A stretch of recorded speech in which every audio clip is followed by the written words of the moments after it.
Menteri Pertahanan Prabowo Subianto mengisahkan asal-usul patung Presiden pertama Republik Indonesia, Insinyur Soekarno atau Bung Karno naik kuda. Kisah itu diceritakan Prabowo saat meresmikan patung Bung Karno di Kementerian Pertahanan Republik Indonesia di Jakarta pada Minggu 6 Juni 2021.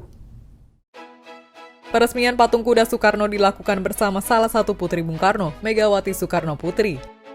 Dalam sambutannya, Prabowo mengungkapkan bahwa patung tersebut merupakan monumen ketika Presiden Soekarno sebagai Panglima tertinggi Indonesia yang pertama menjadi inspektur upacara pada Hari Angkatan Perang yang pertama, yakni 5 Oktober 1945 di Yogyakarta. Saat itu menurut Prabowo, sebagai inspektur upacara, sebagaimana tradisi waktu itu, para pimpinan tentara meminta kesediaan Bung Karno untuk menjadi inspektur upacara di atas kuda. Menurut Prabowo, sejarah menyatakan bahwa saat itu Bung Karno jarang naik kuda, tetapi karena beliau sadar perannya sebagai Panglima tertinggi, akhirnya Soekarno pun berlatih hanya 3 hari.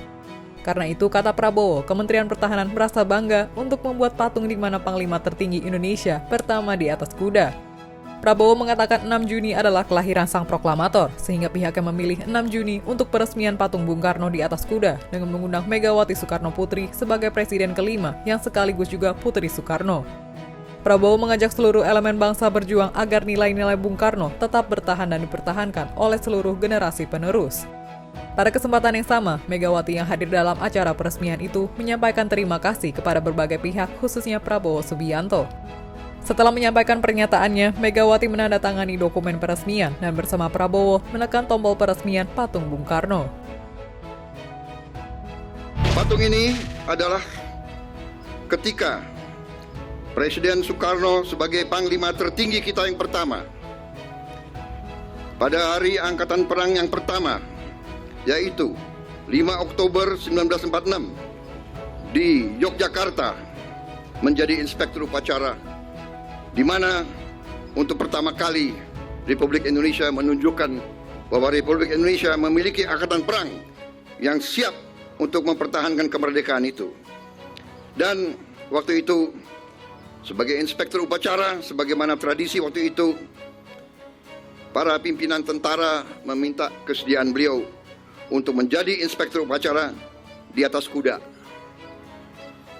Kita mengetahui sejarah bahwa pada saat itu Bung Karno jarang naik kuda. Tetapi karena beliau sadar peran beliau sebagai Panglima tertinggi, akhirnya beliau latihan hanya 3 hari dan kemudian bersedia menjadi inspektur upacara di atas kuda. Demikian informasi dari Tribun Jateng Update. Saksikan terus Tribun Jateng Update hanya di channel YouTube Tribun Jateng.